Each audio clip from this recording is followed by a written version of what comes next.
అండి, అందరికీ నమస్కారం. Welcome to Vijaya Media. వాహనదారులకి గుడ్ న్యూస్. ఇక్కడ నుంచి కొత్త రూల్స్ అనేది అప్డేట్ రావడం జరిగింది. సో దానికి సంబంధించిన పూర్తి డీటెయిల్స్ చెప్పడం కోసం నేను ఈ వీడియో చేస్తున్నాను. వీడియోని పూర్తిగా చూస్తేనే నేను చెప్పే సమాచారం మీకు బాగా అర్థమవుతుంది. అలాగే వీడియో నచ్చితే వీడియోకి లైక్ ఇచ్చి నన్ను సపోర్ట్ చేయండి.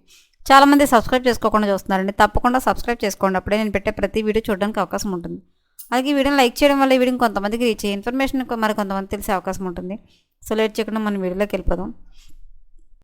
మన హక్కులను అర్థం చేసుకోవడం చాలా ముఖ్యం. ప్రత్యేకించి ట్రాఫిక్ నిబంధనలలోని చిక్కులను నావిగేట్ చేయడానికి అధికారుల భయం తరచుగా మన హక్కుల గురించి తెలియకపోవడం వల్ల వస్తుంది. డాక్యుమెంట్ వెరిఫికేషన్ కోసం ట్రాఫిక్ అధికారులు మా వాహనం కీలను డిమాండ్ చేసే పరిస్థితుల్లో ఇది ప్రత్యేకంగా కనిపిస్తుంది.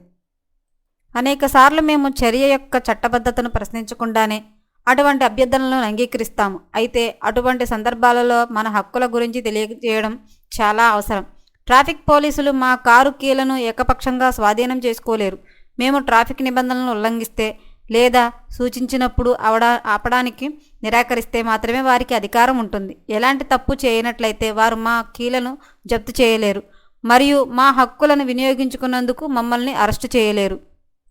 ఈ నియమాల గురించి తెలుసుకోవడం వలన డాక్యుమెంట్ వెరిఫికేషన్ నెపంతో మా వాహనం కీల కోసం డిమాండ్లు ఎదురైనప్పుడు నమ్మకంగా ప్రతిస్పందించడానికి మాకు అధికారం లభిస్తుంది. మేము ఎటువంటి ట్రాఫిక్ ఉల్లంఘనలకు పాల్పడినట్లయితే లేదా అవసరమైనప్పుడు ఆపడంలో విఫలమైతే మా కీలను కలిగి ఉండే హక్కు మాకు ఉంటుంది. ప్రమాదం లేదా దొంగతనం జరిగినప్పుడు ఈ జ్ఞానం యొక్క ప్రాముఖ్యత స్పష్టంగా కనిపిస్తుంది.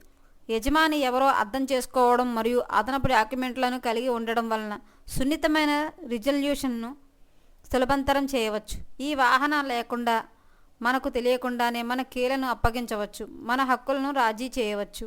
మరిన్ని లేటెస్ట్ అప్డేట్ల కోసం మన ఛానల్ తప్పకుండా సబ్స్క్రైబ్ చేసుకోండి. Thanks for watching.